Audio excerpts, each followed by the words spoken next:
ጤና ይስጥልን የገበያ ሚዲያ ተከታታዮቻችን እንደምን ቆይታችኋል? የመጋቢት 3 ቀን 2018 ዓ.ም ዕለታዊ ዜናዎቻችንን ይዘንላችሁ ቀርበናል። በያላችሁበት ሆናችሁ እንድትከታተሉን በአክብሮት እንጋብዛችኋለን። በዜና ዘገባችን ላይ ከሀገር ውስጥ እንዲሁም ከውጭ የተሰሙ አዳዲስና ወቅታዊ መረጃዎችን አካተናል። በቅድሚያም አርዕስቶችን። በመካከለኛው ምስራቅ ቀጠናዊ ውጥረትና የጦርነት ስጋት ባለበት በዚህ ወቅት ጠቅላይ ሚኒስትር ዶክተር አብይ አህመድ ወደ ተባበሩት አረብ ኤምሬትስ ማቅናታቸው ተሰምቷል። የጠቅላይ ሚኒስትሩን የጉዞ እንድምታ ምንድነው የምናጋራቸው ይሆናል። ከውጪ በአሜሪካና እስራኤል ጥቃት ሆስፒታሎችና ሲቪሎች ኢላማ እየተደረጉ መሆኑን ኢራን አስታውቃለች። ሙሉ መረጃውን እናደርሳቸዋለን። የመጀመሪያዋ የነዳጅ ጫኝ መርከብ አደገኛውን የሆርሙዝ ወሽመጥ አቋርጣ ሙምባይ ወደብ መድረሷ ተገልጿል። ይቺ መርከብ ጦርነቱ ከተቀሰቀሰ በኋላ የሆርሙዝ ወሽመጥን በሰላም አቋርጣ እንደደረሰች የመጀመሪያዋ የነዳጅ ጫኝ መርከብ ሆናለች። እናጋራቸዋለን። ኤፍቢአይ ኢራን በካሊፎርኒያ ላይ የድሮን ጥቃት ልትሰነዝር እንደምትችል አስጠንቅቋል። በሌላ በኩል እስራኤል በሊባኖስ ነጭ ፎስፈረስ የተሰኘ አደገኛ የጦር መሳሪያ ተጠቅማለች ተብሎ የቀረበባትን ክስ አስተባብላለች።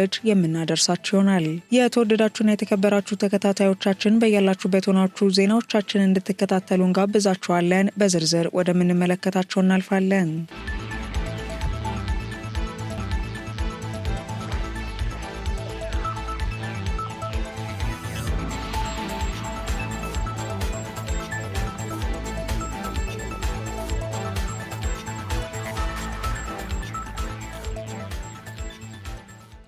ጠቅላይ ሚኒስትር አብይ አህመድ ወደ ተባበሩት አረብ ኤምሬትስ ማቅናታቸው ተሰማ። የኢፌዴሪ ጠቅላይ ሚኒስትር አብይ አህመድ የስራ ጉብኝት ለማድረግ ዛሬ ረፋድ ላይ ወደ ተባበሩት አረብ ኤምሬትስ ማቅናታቸው ተሰምቷል። ጠቅላይ ሚኒስትሩና ልዑካቸው አቡዳቢ ዓለም አቀፍ አውሮፕላን ማረፊያ ሲደርሱ ከፍተኛ የሀገሪቱ የስራ ኃላፊዎች አቀባበል አድርገውላቸዋል። ይህ ጉብኝት በሁለቱ ሀገራት መካከል ያለውን የሁለትዮሽ ግንኙነት ይበልጥ ለማጠናከርና በጋራ ጥቅሞች ላይ ለመምከር ያለመ እንደሆነም ተገልጿል። ጠቅላይ ሚኒስትሩ ይህንን ጉዞ ያደረጉት ከሶማሊያው ፕሬዝዳንት ሐሰን ሼክ መሐመድ እና ከጅቡቲው ፕሬዝዳንት እስማኤል ኦመር ጌሌ ጋር በጋራ ጉዳዮች ላይ የሶስትዮሽ ውይይት ካደረጉ በኋላ ነው። በፕሬዝዳንት እስማኤል ኦመር ጌሌ የግል መኖሪያ ቤት ትናንት በተዘጋጀ የኢፍጣር እራት ፕሮግራም ላይ የተካሄደው የስብሰባ በምስራቅ አፍሪካ ቀጠናዊ ትብብር፣ በጋራ ተግዳሮቶችና በህዝቦች መካከል ያለውን አጋርነት ይበልጥ ለማጠናከር በሚቻልባቸው ጉዳዮች ላይ ያተኮረ እንደነበረም ተዘግቧል።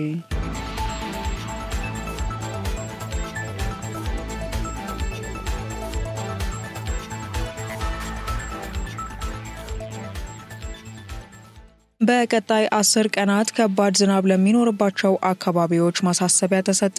በቀጣይ 10 ቀናት ከመካከለኛ እስከ ከባድ የዝናብ መጠን የሚኖርባቸውን አካባቢዎች ይፋ በማድረግ ቅድመ ጥንቃቄ እንዲደረግ የኢትዮጵያ ሜትሮሎጂ ኢንስቲትዩት አሳስበዋል። ኢንስቲትዩቱ ጋሞ፣ ወላይታ፣ ጎፋ፣ ጌዴኦ፣ ባስኬቶ፣ አሪ፣ ኮንሶ፣ ቡርጂ፣ አሌ፣ ጋርዱላ፣ ኮሬና ደቡብ ኦሞ ዞኖች እንዲሁም ሁሉም የሲዳማ ክልል ዞኖች ከመካከለኛ እስከ ከባድ የዝናብ መጠን እንደሚያገኙ ገልጿል። ይህ የዝናብ መጠን ለግብርና ስራ አዎንታዊ ጎኖች ያሉት ቢሆንም የአፈር መሸርሸር፣ በሰብል ማሳ ላይ ውሃ መተኛት፣ የሰብል በሽታና ተባይ እንዲሁም የአረም መከሰት ሊያስከትል እንደሚችልም አመላክቷል።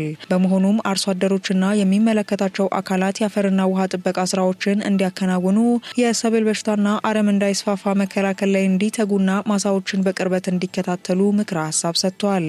በተጨማሪም ተከታታይ የአየር ጸባይ ትንበያዎችን በመከታተል ተግባራዊ ማድረግ እንደሚገባ ኢንስቲትዩቱ አሳስቧል።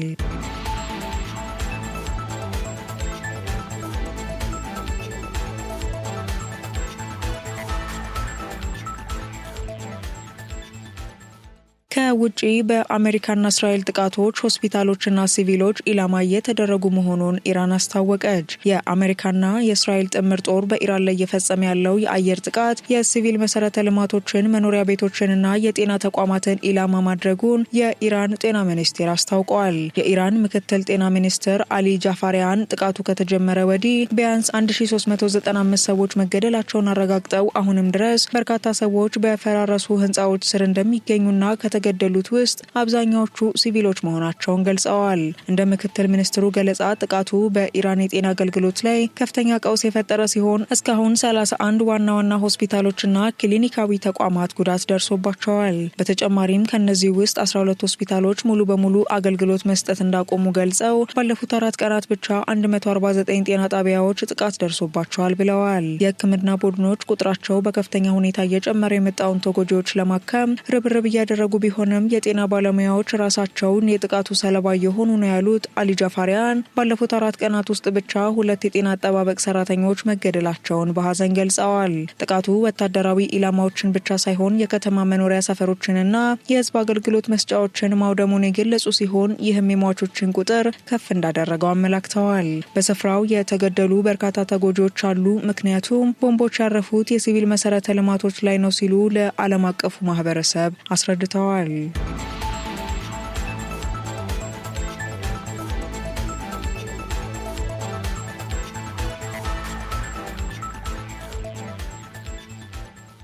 የመጀመሪያዋ የነዳጅ ጫኝ መርከብ አደገኛውን የሆርሙዝ ወሽመጥ አቋርጣ ሙምባይ ወደብ ደረሰች። በመካከለኛው ምስራቅ በአሜሪካ በእስራኤልና ኢራን መካከል የተቀሰቀሰው ጦርነት የቀጠናውን የባህር ላይ ትራንስፖርት እያስተጓጎለ ባለበት በዚህ ወቅት የሳውዲ ድፍድፍ ነዳጅ የጫነች መርከብ ሙምባይ ወደብ በሰላም መድረሷ ተሰምቷል። ቬንሎንግ የተሰኘችው ይህች መርከብ ጦርነቱ ከተቀሰቀሰ በኋላ የሆርሙዝ ወሽመጥን በሰላም አቋርጣ እንደደረሰች የመጀመሪያዋ የነዳጅ ጫኝ መርከብ ሆናለችም ተብሏል። በህንዳዊው ካፒቴን የምትመራው ይህች መርከብ ጉዞዋን የጀመረችው ከ2 ሳምንት በፊት ከሳውዲ አረቢያዋ ራስ ታኑራ ወደብ እንደነበርም ተገልጿል።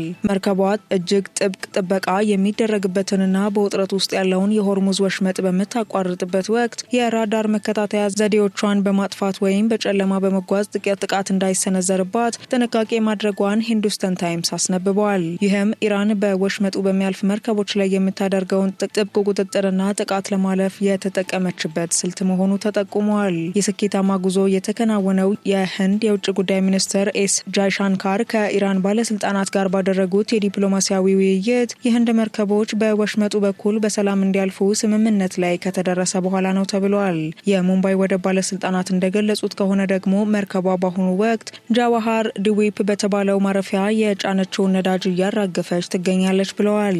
ይህ ክስተት ከግማሽ በላይ የነዳጅ ፍላጎቷን በዚህ መስመር በኩል በምታስገባው ህንድ ላይ ተፈጥሮ የነበረውን ከፍተኛ የኃይል አቅርቦት ስጋት በከፊል የቀረፈ ሆኖ ተገኝቷል። ይሁን እንጂ አሁንም ድረስ 28 የሚጠጉ የህንድ መርከቦች በቀጠናው የደህንነት ስጋት ውስጥ እንደሚገኙ የህንድ የባህር ላይ ትራንስፖርት ባለስልጣን አስታውቋል።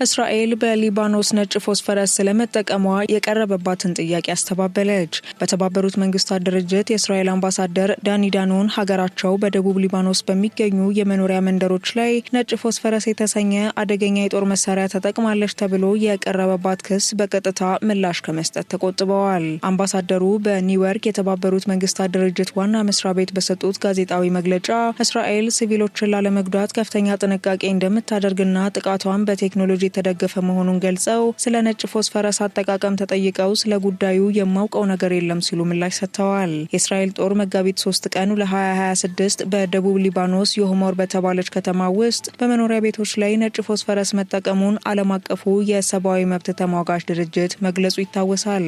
በተጨማሪም ድርጅቱ ባሰባሰባቸው 8 ምስሎች ላይ መሳሪያው በሰፈሮች ላይ ሲተኮስና በቤቶች እንዲሁም በአውቶሞቢሎች ላይ እሳት ሲያስነሳ በምስል ማረጋገጡን ገልጿል። በሌላ በኩል አምባሳደር ዳኒ ዳኖን በሊባኖስ ላይ የሚገኙ ዜጎች አካባቢውን ለቀው እንዲወጡ በማሳሰብ እኛ የምናሳድደው ሄዝቦላህን ነው፣ ስለዚህ በዚህ አካባቢ አትቆዩ ሲሉ አስጠንቅቀዋል። እስራኤል በሊባኖስ ውስጥ ወታደራዊ እርምጃ መውሰድ እንደማትፈልግ የገለጹት አምባሳደሩ ሆኖም የሊባኖስ መንግስት ሄዝቦላህን ትጥቅ ካላስፈታ እስራኤል እርምጃ መውሰዷን እንደምትቀጥል አስታውቀዋል።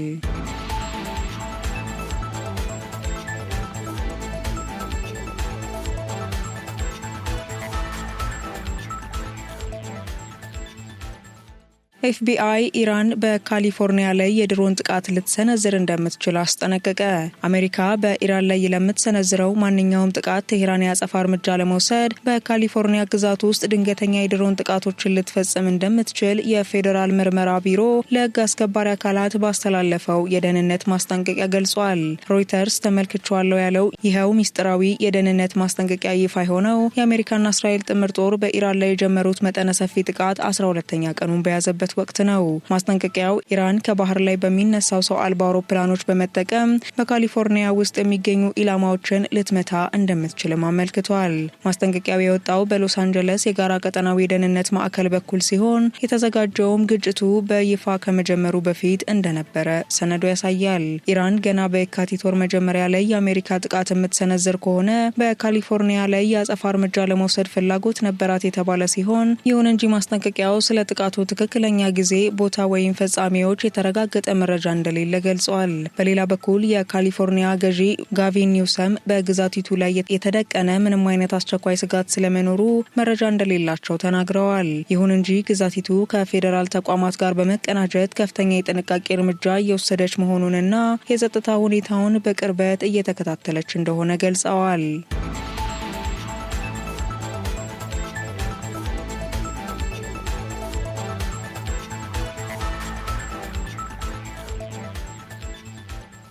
በኢራን ላይ ለተከፈተው ጦርነት በመጀመሪያዎቹ 6 ቀናት 11.3 ቢሊዮን ዶላር መውጣቱን የአሜሪካ መንግስት አስታወቀ።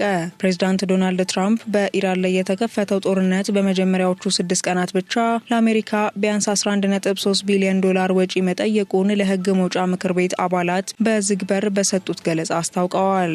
ይህ አሃዝ በጦርነቱ የመጀመሪያዎቹ 2 ቀናት ውስጥ ብቻ ጥቅም ላይ የዋሉ የ5.6 ቢሊዮን ዶላር የጥይትና ሚሳኤል ወጪዎችን የሚጨምር ሲሆን ግጭቱ እየተባባሰ በሄደ ቁጥር አስተዳደሩ ተጨማሪ 50 ቢሊዮን ዶላር የጦርነት ፈንድ ከኮንግረሱ ሊጠይቅ እንደሚችል ተመላክቷል። በአጭር ጊዜ ውስጥ ጥቅም ላይ የዋለው እጅግ ከፍተኛ የጦር መሳሪያ መጠን የአሜሪካን የመከላከያ ክምችት ሊያሟጥጥ ይችላል የሚል ስጋት በህግ መውጫ ምክር ቤቱ አባላት ዘንድ ፈጥሯል። በተለይም የአሜሪካ መከላከያ ኢንዱስትሪ አሁን ያለውን ከፍተኛ ፍላጎት ለማሟላት እየተቸገረ ባለበት ወቅት ተጨማሪ ወጪዎችን ማጽደቅ አሳሳቢ ሆኗል። የዲሞክራት ፓርቲ አባላት ትራምፕ ስለ ጦርነቱ ቆይታና ከጦርነቱ በኋላ ስላለው እቅድ በይፋ ማብራሪያ እንዲሰጡ እየጠየቁ ይገኛሉ። ፕሬዚዳንት ዶናልድ ትራምፕ በበኩላቸው የኢራን ወታደራዊ ኢላማዎች በተግባር ሊወድሙ ጥቂት ስለቀራቸው ጦርነቱ በቅርቡ ሊያበቃ እንደሚችል ቢገልጹም ለዚህ ንግግራቸው ተጨባጭ ማስረጃ አላቀረቡም።